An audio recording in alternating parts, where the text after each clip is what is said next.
सप्तदशोऽध्याय सद्दात्रय विभागयोगः श्री भगवान उवाच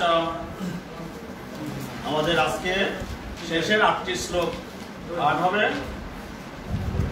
তুমি সামনে এসে যাও না।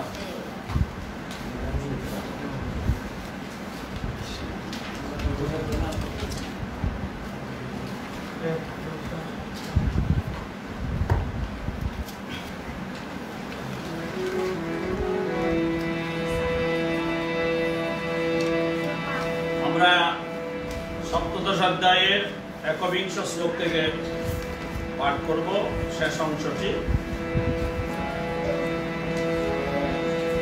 যত প্রেত্য উপকারার্থ ফলমুদ্দিষ্ট বা পুনঃ ইয়াতে চ পরিকৃষ্ট দানাং সদসংস্থিতং সকালে দানাং অপপ্রক্রষ্ট দীয়তে অসংকৃতা প্রজ্ঞাত তত্ত্বামশামুদারিতং ওম তৎসাদিতি নির্দেশ ব্রহ্মণাস্তি বিদস্মিতা ব্রহ্মণাস্তি বিদস্য ব্রহ্মণাস্তি বিদিতাঃ তস্মাদোমিতি উদারিত জগদানং প্রবর্তন্তে বিদানন্তঃ ব্রহ্মবাদিনং তদিত্তাং সংস্কারং ফলং চক্রাত মুক্তিং জ্ঞানপ্রিয়স্ববিনা ইয়াতে মোক্ষং শিবে সদ্ভাবে অনুভাবে চ সদিত্তে প্রযুজ্যতে শাস্ত্রে ধর্মণি তথা সচ্চব্দ অর্থযুজ্যতে যজ্ঞে তপসি দানে চ স্থিতি সদনে নিযুজ্যতে ব্রহ্মস্যৈবং সদিত্তেবা বিধীয়তে অশ্রদ্ধায়া ভগবান দত্তাং অপশ্রদ্ধাং কৃতঞ্চ যাৎ সদীপুজ্যতে ভক্ত নাশরতন্তে পুনঃ ওম ব্রহ্মার্পণাং ব্রহ্মাদি ব্রহ্মার্পণাং ব্রহ্মায় ব্রহ্মজ্ঞাত্বা ব্রহ্মজ্ঞানাসমাদিনা ওম তস্সৈ কৃষ্ণায় পরমাত্মনে স্বাহা। ওম ইতি শ্রী মহাভারতে ষষ্ঠসহস্রাং সংহিতায়াং বৈশিষ্ট্যাং ভীষ্মপর্বণি শ্রীমদ্ভগবদ্গীতাসু উপনিষৎসু ব্রহ্মবিদ্যায়াং যোগশাস্ত্রে শ্রীকৃষ্ণার্জুনসংবাদে সদ্দাত্রয় বিভাগযোগো নাম সপ্তদশোऽধ্যায়।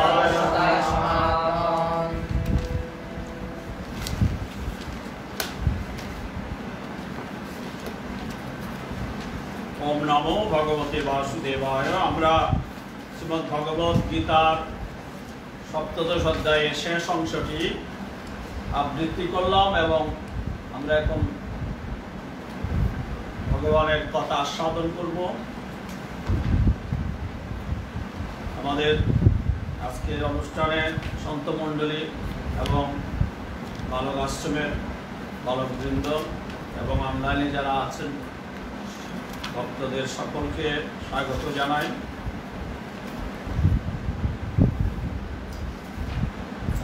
সপ্তদশ অধ্যায়ের আমরা ১বিংশ শ্লোক থেকেই আবৃত্তি করেছি। আমাদের ১বিংশ শ্লোকে ভগবান কি বলছেন আমরা শুনব। যত প্রত্যুপকারার্থং ফলমুদ্দিশ্য বা পুনঃ দীয়তে চ পরিক্লিষ্ট তদ্দানং রাজসংস্মৃতম স্মৃতম। অর্থাৎ ভগবান বলছেন যে দান উপকার পাওয়ার আশায় অথবা স্বর্গাদি লাভের উদ্দেশ্যে অনিচ্ছা সত্ত্বেও করা হয় তাকে রাজসিক দান বলা হয়। যে দানের মধ্যে প্রত্যুপকারের আশা থাকে এবং কোন একটা ফলের উদ্দেশ্য থাকে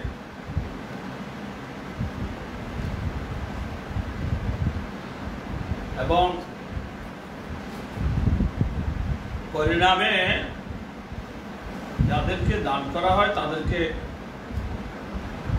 অনিচ্ছা সত্ত্বে করা হয়, তাদেরকে অনেক সময় কষ্ট দেওয়া হয়। এই দানকে বলা হয় রাজসিক দান। প্রত্যেকে তো অনেকেই দান করে, তো যাদের দানের মধ্যে কামনা বাসনা থাকে এবং অবজ্ঞা থাকে এবং ঈশ্বর সেবায় আমি দান করছি এই ভাব থাকে না, প্রত্যেক জীবী জীবী ঈশ্বর তাদের সেবায় আমি দান করছি এই ভাব ছাড়া যারা দান করে নিজের মান যশ প্রতিষ্ঠার জন্য, তাদের সেই দান রাজসিক দানে পরিণত হয়। এবার বলছেন অদেশকালে যদ্দানম অপাত্রগ্রস্ত দিয়তে। দেশ কাল পাত্র বিবেচনা না করে যারা দান করে অসৎকৃতম অবজ্ঞাতম তত্তাম সমুদায়, অবজ্ঞা সহকারে এবং অসৎ ভাবে অর্থাৎ অনাদরে দান করে, উচ্চ তাচ্ছিল্য করে দান করে। গরিব লোক আসলো, ভিখারি আসলো, তাকে আমরা উচ্চ তাচ্ছিল্য করলাম, এটা কিন্তু ঠিক নয়। এটাকে তামসিক দান বলা হয়। দিলাম কিছু, তাকে কতক্ষণ বগাবকি করলাম, এগুলি হচ্ছে তামসিক দান। অর্থাৎ অজ্ঞানতা অন্ধকারে যারা নিমজ্জিত হয়ে এভাবে দান করে, দেশ কাল পাত্র বিবেচনা করে না, যারা যোগ্য ব্যক্তি তাদেরকে দান করে না, গুরু গোবিন্দের যাদের মতি নেই, তাদের সেই দান তামসিক দানের রূপান্তরিত। অপাত্রে দান সেটা মানুষের আরো ক্ষতি করে। যেমন একজন মানুষ সে যদি অন্যায়ভাবে চলাফেরা করে, তাকে দান করে তার অন্যায়কে আরো বাড়িয়ে দেওয়া।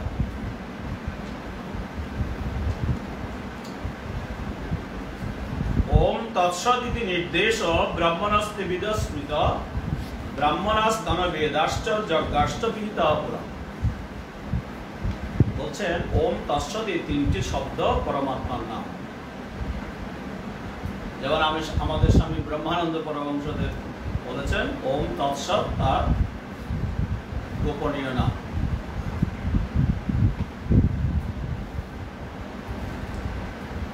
যত সাধু সন্ন্যাসী বৈরাগী উদাসী নানা তীর্থে ভ্রমে হয়ে প্রবাসী, ব্রহ্মানন্দ বলে উল্টা জপ বসি ওম তৎসৎ গুপ্ত নাম তার। আর নাম জপ করলেই তীর্থ হয়ে যায়, শ্রীগুরুর চরণে আমাদের তীর্থ। একটু নির্মল করার চেষ্টা করা, পবিত্র করার চেষ্টা করা, কিন্তু আসল তীর্থ এই দেহ তীর্থ, আত্মতীর্থ। আমাদের দেবাদিদেব মহাদেব পার্বতীকে বলেছিলেন ইদম তীর্থং ভ্রমন্তি তমসা জনা, আত্মতীর্থং না জানন্তি কুতং তীর্থং বরারণী। শিব নিজে বলছেন যে এই তীর্থ ঘুরে বেড়ায় যারা অজ্ঞানী, যারা অন্ধকারে আছে তারা হাতড়ায় ভগবান কোথায় আছে ঘুরে বেড়ায়। আমরা অন্ধকারে হাতড়ানোর মতো আমরা তীর্থস্থানে যাই। আমিও গিয়েছি, কত তীর্থ করলাম, তবে গুরুদেব থাকতে আমি কোনো তীর্থে আমার নিজের ইচ্ছায় কোথাও যাইনি। গুরুদেব দেহত্যাগের পরে ভক্তদের ইচ্ছায় গিয়েছি, আমার তেমন কোনো ইচ্ছা জাগে না। গুরুদেব এত বেশি ইচ্ছা করতেন না, উনি সবসময় আমরা জোর করে নিয়ে গেছি, কুম্ভমেলায় গিয়েছেন, ওই বাসের মধ্যেই তিনি ছিলেন, বাস থেকে নেমে কোথাও দর্শন করতেও যান, 4000 কিলোমিটার ঘুরেছেন তীর্থস্থানে। সম্ভবত 98 সালে গুরুদেবকে আমরা নিয়ে গেলাম, 98 হরিদ্বারের পূর্ণকুম্ভ, সেখানে আমরা নিয়ে গিয়েছিলাম। কিন্তু কোনো কারণে উনি নামেননি। দুটা বাস ছিল আমাদের সঙ্গে, একটা বাসের মধ্যে আমি গুরুদেব পাশাপাশি ছিলাম। গুরুদেবের সবাই যারা আছে তারা দৌড়ে দৌড়ে বাইরে ঘুরতেছে, গুরুদেব নামেননি যেহেতু আমিও নামেন। ওনার কাছে থাকার দরকার একদম। কি দেখবো, সে মাটির পাথর, সে জল, আর কি আছে আকাশ। ওই আত্মতীর্থকে জানার জন্য এই ব্যবস্থা, মনকে একটু সম্প্রসারিত করার জন্য। এক জায়গায় থাকতে থাকতে অনেক সময় উপমণ্ডলতা এসে যায়, একটু মনকে একটু উদার করার জন্য মাঝে মাঝে কেউ যায়, আমরাও গিয়েছি। কিন্তু আসল তীর্থ হচ্ছে আত্মতীর্থ। নিজের দেহ মন্দিরে দিবারাত্র যখনই আমরা সময় পাই, আমাদের এই সময়টুকু, মূল্যবান সময়টুকু যেন আমরা সাধন ভজন ছাড়া না কাটাই। এই আত্মতীর্থে আমরা যদি প্রবেশ করতে পারি তাহলে আমাদের এই আত্মজ্ঞান লাভ হবে এবং ঘরে বসেই সমস্ত তীর্থের ফল লাভ করা যাবে। স্বামী ব্রহ্মানন্দ পরমহংসদেব সম্ভবত উনি বেশি কোনো তীর্থ করেন না, ওনার জীবনে তেমন কিছু নেই। ওই যোগ গুহাতেই নিজের জন্মভিটায় পুকুর পাড়ে যোগ গুহা করে ওখানে তিনি কাটিয়েছেন সারা জীবন। বসে বসে যোগ চূড়ামণি লিখেছেন, যোগ সঙ্গীত লিখেছেন আমাদের কল্যাণের জন্য। ভবিষ্যৎ আমাদের উত্তরাধিকারী যারা আসতেছে পরবর্তীতে, তাদের উনি চিন্তা করে এই সম্পদগুলি আমাদের দিয়ে গেছেন। এবং এই ব্রহ্মানন্দ যোগাশ্রম, ওনার যে বাড়িতে যোগাশ্রমের বর্তন করেছিলেন, ওখানেই এসে একজন সন্ন্যাসী ওনাকে সন্ন্যাস দিয়েছে। একেবারে একজাক্টলি ঠাকুর রামকৃষ্ণের জীবনের মতোই আমরা দেখেছি। স্বামী ব্রহ্মানন্দকে নিজে সংসারও করেছেন, কিন্তু সংসারের প্রতি কোনো মোহ ছিল না। যোগ গুহায় কাটাতেন, বেশি সময় যোগ গুহায় কাটাতেন, সেখানে তার সিদ্ধি লাভ। এবং শেষ 4 বছর তো আমাদের সীতাকুণ্ড এই মঠে এসে কাটিয়েছে। আমরা এমন একটি পবিত্র স্থানে আছি যেখানে স্বামী ব্রহ্মানন্দের মতো একজন যোগ সিদ্ধ পুরুষ, তিনি এখানে ছিলেন 4 বছর। এখানে তিনি সমাধিস্থ হয়ে আছেন, তার পবিত্র সমাধিকে কেন্দ্র করে আমরা আছি। পরবর্তীতে আরো আমাদের মহাপুরুষরা গিয়েছেন গত হয়ে, স্বরূপানন্দজি বা আমাদের গুরুদেব। এই আমাদের শঙ্কর মঠ মিশনের এই মাদার সেন্টার, এই উৎসভূমি, এটা অনেক বেশি পবিত্র। এখানে 4-5 পুরুষ ধরে চলছে, সাধন ভজন চলছে। সুতরাং আমাদের নিজের আত্মতীর্থে প্রবেশ করতে পারলেই জীবন ধন্য। এই ওম তৎসৎ যে গুপ্ত নাম, তা আমাদের সেই নামেই আমরা জপ করি, এই নামের মধ্যে আমরা প্রবেশ করি এবং সেই ব্রহ্মবাচক এই নাম উচ্চারণ করে পরমাত্মা সৃষ্টির প্রারম্ভে বেদবিদ ব্রাহ্মণ বেদ যজ্ঞ সৃষ্টি করেছেন। অতএব সেই পরমাত্মার নাম স্মরণ করে আমাদের যজ্ঞাদি ক্রিয়া আরম্ভ করা উচিত। যেগুলো মন্ত্রের আগে আমরা ওম তৎসৎ এই কথাটি বলি, যে আমাদের সনাতন ধর্মের ভগবানের গোপনীয় নাম। আরো যারা একেশ্বরবাদী, যাদের বহু মন্ত্র জপের শত্রু, এই কথাটি অনুভব করেছেন, আমাদের ধ্যানের মধ্যে সেই একটি মন্ত্রই জপ হয়। সেই কথাটি ভগবান বলছেন, তস্মাৎ ওমিতি উদাহৃত্য যজ্ঞ দান তপক্রিয়া প্রবর্তন্তে বিধানোক্তা সততং ব্রহ্মবাদী। যারা ব্রহ্মবাদী, যারা একেশ্বরবাদী, তাদের আর ওম তৎসৎ বলা লাগবে না। আমাদের শ্বাসে প্রশ্বাসে যে নাম অনাহত ধ্বনি রূপে প্রতিধ্বনিত হচ্ছে, অজপা জপ রূপে জপ হচ্ছে, ওই নামের মধ্যে ওমকার নিয়ে তাদের সাধনা। এই ওমকার উচ্চারণ করে, সেটা মুখে উচ্চারণ হচ্ছে প্রাথমিক, আর অন্তরে যখন আমরা সেই ধ্বনি শুনতে পাবো তখনই আমাদের সমস্ত কর্মকাণ্ড পূর্ণতা লাভ করে।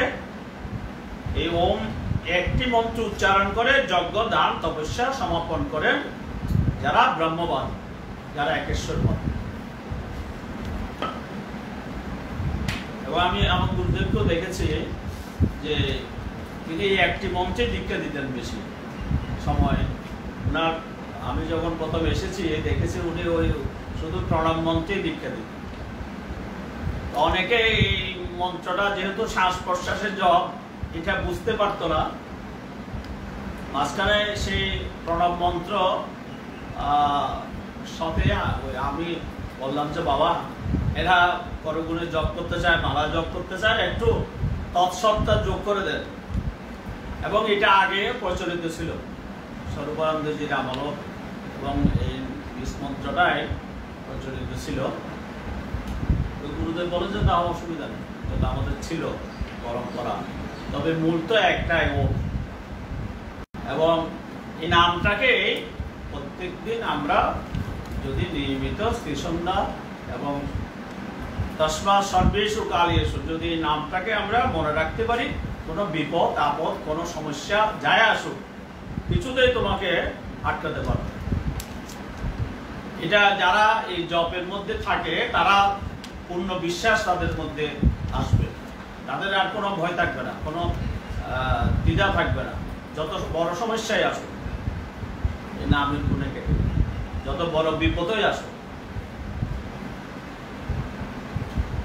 এই নামের মধ্যেই থেকে যায়, জীবনে আর কিছু লাগে না।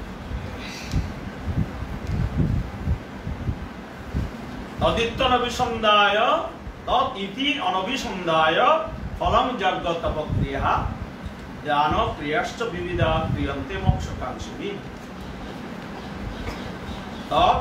এই শব্দটি আমরা জপ করি। আমাদের ওম শব্দের সাথে তৎশব্দ কেন আমরা যোগ করেছি? বলছেন যারা মোক্ষ আকাঙ্ক্ষা করে তারা এই ওম শব্দের সাথে তৎশব্দটা উচ্চারণ করে যজ্ঞ দান তপক্রিয়াগুলি সমাপন করেন। এবং এই তৎশব্দটা সেই প্রণবকে নির্দেশ করছে। ওম তৎসৎ, তৎ মানে তিনি। যারা মোক্ষ কামনা করেন তারা ফল কামনা ত্যাগ করে তৎ এই শব্দ উচ্চারণ পূর্বক নানা প্রকার যজ্ঞ তপস্যা দানকে অনুষ্ঠান। এবং এই তৎশব্দটা যেমন আমাদের চারটি মহাবাক্য, তার একটি হচ্ছে তত্ত্বমসি। তত্ত্বমসি, তত তুমি সে, বা আমাদের মহাপ্রভুর ব্যাখ্যে বলা হয় তুমি তাহার হও। এক কথা, তুমি তাহার হয়ে যাও বা তুমি সে, কথাটা ভাবার্থে কোনো পার্থক্য নেই। সুতরাং তৎশব্দটা ব্রহ্মকে লক্ষ্য করে বলা হয়েছে। সদ্ভাবে সাধুভাবে চ সদিত্তে তৎপ্রযুজ্যতে অস্তে কর্মণি তথা সৎশব্দ পার্থযুজ্যতে। আর যে কোনো সদ্ভাবে সাধুভাবে অর্থাৎ কোনো বস্তুর অস্তিত্ব শ্রেষ্ঠত্ব বুঝাতে সৎ এই তৃতীয় ব্রহ্মবাচক শব্দটি প্রযুক্ত হয়। সৎ এটা তিনটাই ব্রহ্মবাচক। তৎশব্দটা অর্থাৎ সেই প্রণবকেই লক্ষ্য করে বলা হচ্ছে। আর সৎ শব্দ হচ্ছে সৎ মানে যিনি সনাতন, যিনি আগেও ছিল, এখনো আছে, পরেও থাকবে। এই কথাটি বোঝাবার জন্য সৎ শব্দ উল্লেখ করা হয়েছে। সৎ অর্থাৎ একমাত্র ওঙ্কারই সৎ, ভগবানই সৎ, ঈশ্বরই সৎ, আর সব অসৎ। জগতে সবকিছু বিনাশশীল, সবকিছু পরিবর্তনশীল, কিন্তু সে ব্রহ্মের কোনো পরিবর্তন হয় না। অব্যক্ত থেকে অব্যক্ত যে পরব্রহ্ম, পরমাত্মা, পরম পুরুষ, সমস্ত জগৎ বিনষ্ট হয়ে গেল, তিনি বিনষ্ট হন না, তিনি অবিকারী থেকে যান। এই কথাটি বুঝাবার জন্য সৎ শব্দ ব্যবহৃত হয়। যজ্ঞ, তপস্যা, দানে যে নিষ্ঠা, তাকেও সৎ বলা হয়। কোনো সৎ কাজ করতে গেলে আমরা সৎ শব্দটা ব্যবহার করি। ঈশ্বরের প্রীতির জন্য যে কর্ম করা হয় সেই সব কর্মকে সৎ বলা হয়, সৎকর্ম বলা হয়। ঈশ্বরের উদ্দেশ্যে কাজ করার উদ্দেশ্যে এই সৎ শব্দটা ব্যবহার হয়। যজ্ঞে তপসি দানে চ স্থিতি সদিতি চোচ্যতে কর্ম চৈব তদত্যয়ং সদিত্যেববিধীয়তে। যজ্ঞে তপসি দানে চ, যজ্ঞ, তপস্যা, দানে, স্থিতি সদিতি উচ্যতে, সদিতি চ উচ্যতে। অর্থাৎ আমাদের যজ্ঞ, তপস্যা, দানে যে নিষ্ঠা থাকে তাকেও সৎ বলা হয়। ঈশ্বরের প্রীতির জন্য যে কর্ম করা হয় সেসব কর্মকেও সৎ বলা হয়।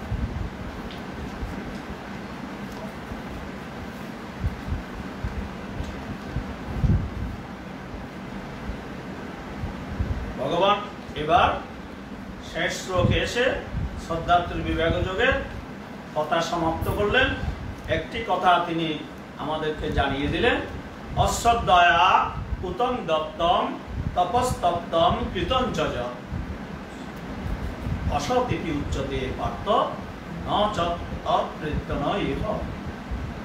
আমরা অনেক সময় যজ্ঞ করি, আমরা বিভিন্ন দান, তপস্যা এগুলি নিজেরা অনুশীলন করি। আমরা যা কিছু দান করি যেন শ্রদ্ধার সাথে করি। আমরা যা কিছু যজ্ঞানুষ্ঠান করি বা পূজা অনুষ্ঠান করি, বাহ্য যে অনুষ্ঠানগুলি, এগুলি যেন আমরা শ্রদ্ধা সহকারে করি। সেখানে যেন কোনো অশ্রদ্ধা ভাব না আসে, দায়সারা ভাব না আসে, নিষ্ঠার সাথে যেন আমরা করি। এই কথাটি ভগবান উল্লেখ করছেন। এবং আমরা তপস্যা করি সেটাও শ্রদ্ধার সাথে করতে হবে, একাগ্রতা নিয়ে করতে হবে, ব্যাকুলতা নিয়ে করতে হবে। তাহলে আমাদের সেই সৎকার্য আমাদের মঙ্গল বয়ে আনবে।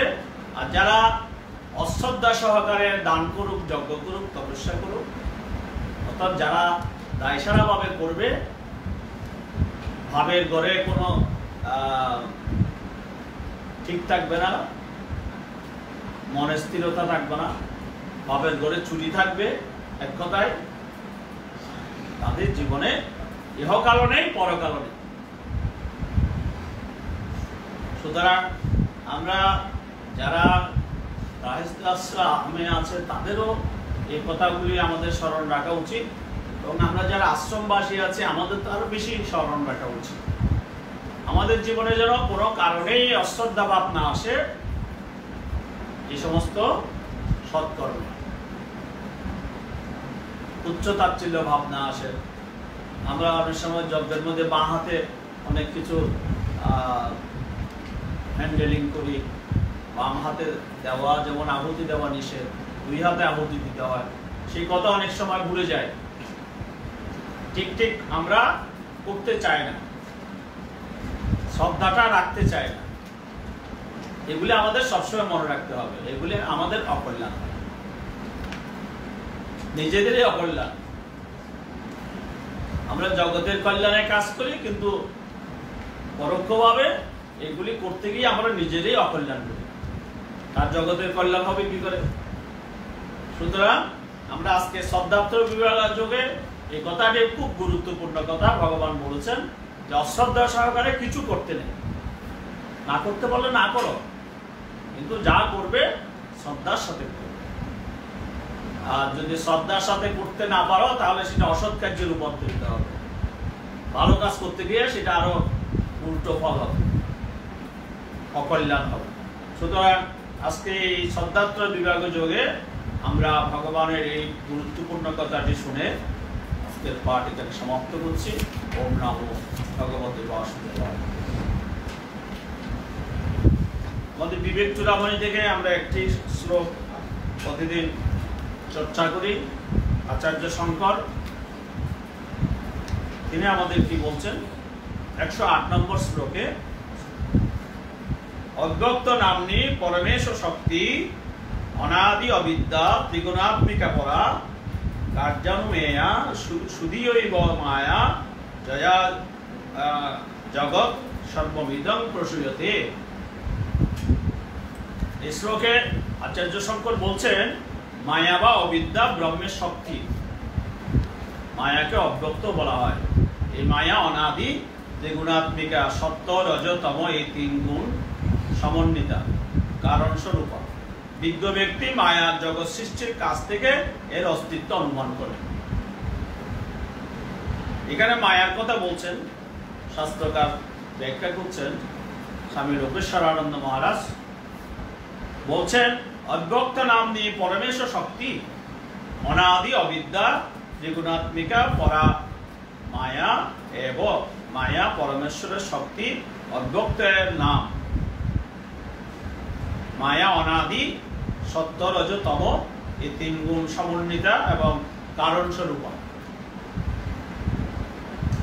জয়া জগৎ সর্বম ইদং প্রসূয়তে, এই মায়ার দ্বারা সমস্ত জগৎ প্রসূত হয়েছে। এই জন্য বলা হয় এই জগৎটা মায়ার বিজৃম্ভ, মায়ার খেলা। আমরা মনে করছি আমার আশ্রম, আমার পরিবার, আমার সংসার, এগুলি মায়ার বিজৃম্ভ, স্বপ্নের জগতের মতো। এই মায়ার দ্বারা আমরা সংসারে আবদ্ধ হয়ে থাকি।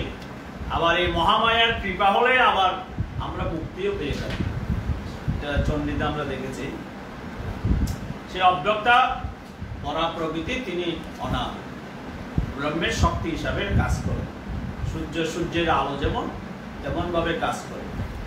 তিনি জীবকে মোহিত করতে পারেন, আবার জীবকে পরম পদ পাইয়ে দিতে পারেন।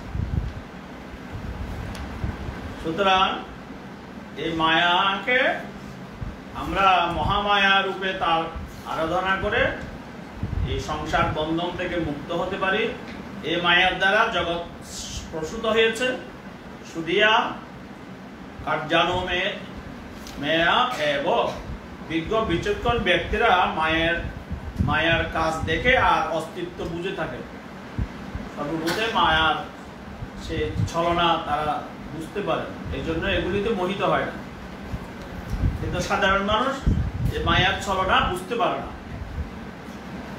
তারা এগুলিতে মোহিত হয়ে যায়।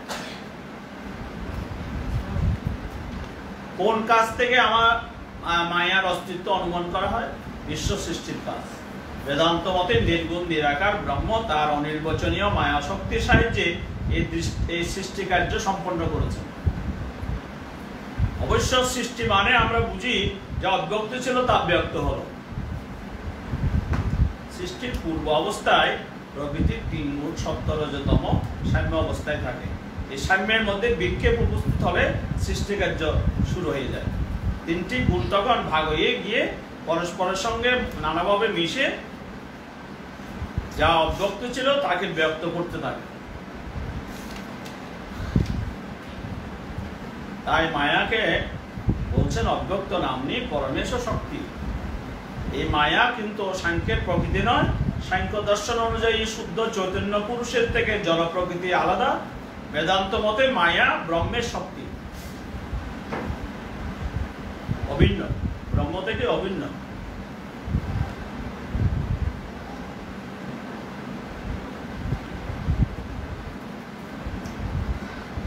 শ্রী রামকৃষ্ণ বলছেন ব্রহ্ম শক্তি অভেদ, যেমন অগ্নি তার দাহিকা শক্তি, সত্য রজ ও তম এই 3 গুণ সমন্বিতা বলে মায়াকে বলা হয় ত্রিগুণাত্মিকা।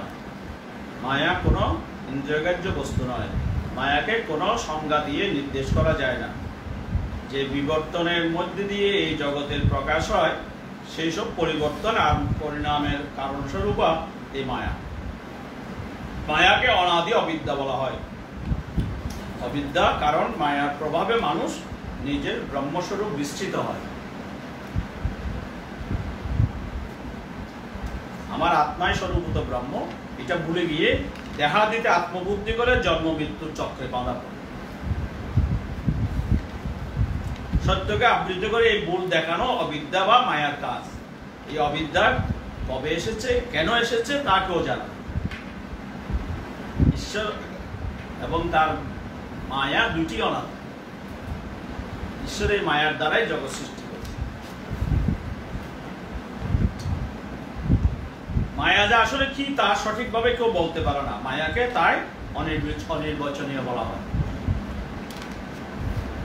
সুদিয়া কার্যানুমেয়া, বিজ্ঞ লোকেরা মায়ের কর্ম কার্য এই জগৎ দেখে তার অস্তিত্ব অনুমান করে। যেমন আমরা দেখেছি ভগবান যখনই অবতীর্ণ হয়েছেন সেই মহাশক্তিকে সঙ্গে নিয়ে এসেছেন। শ্রীকৃষ্ণ এসেছেন, আবার তার সঙ্গে যোগমায়াও এসেছেন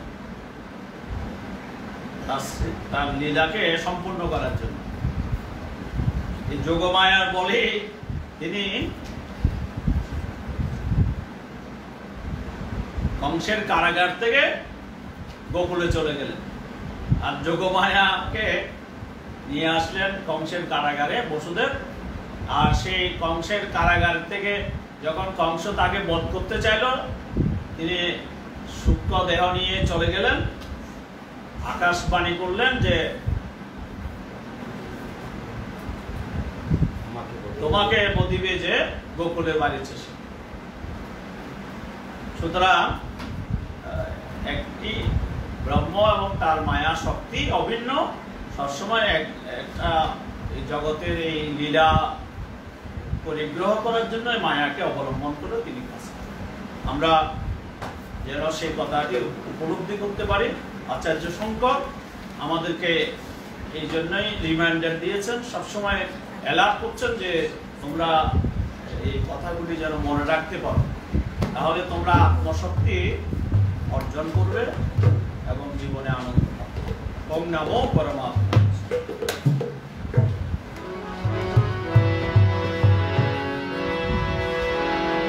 শ্রী শ্রী গীতা মহাগীতা শ্রীকৃষ্ণ ভগবান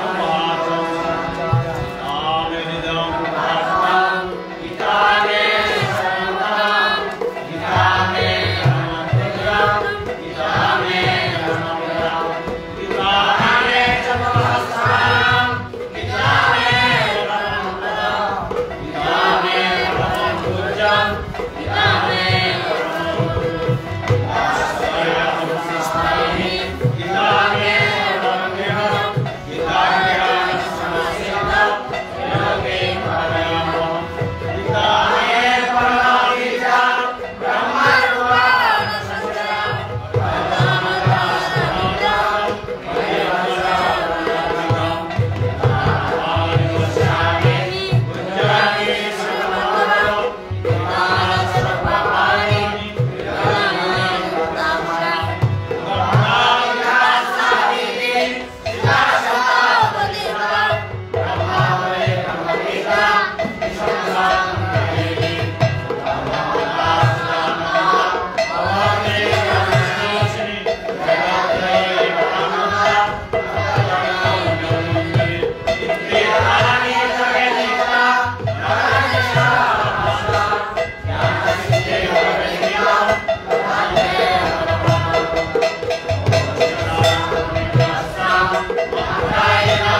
श्रीमद् परमहंस परिव्राजकाचार्य श्रीमद् शंकराचार्य विरचित चरकुटकुंडलिका स्तोत्र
पूर्णमदा पूर्णमिदं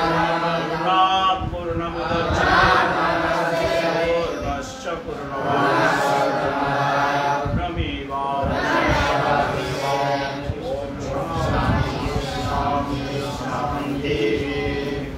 ओम नारायण भगवतो शिष्टान शस्त्रेच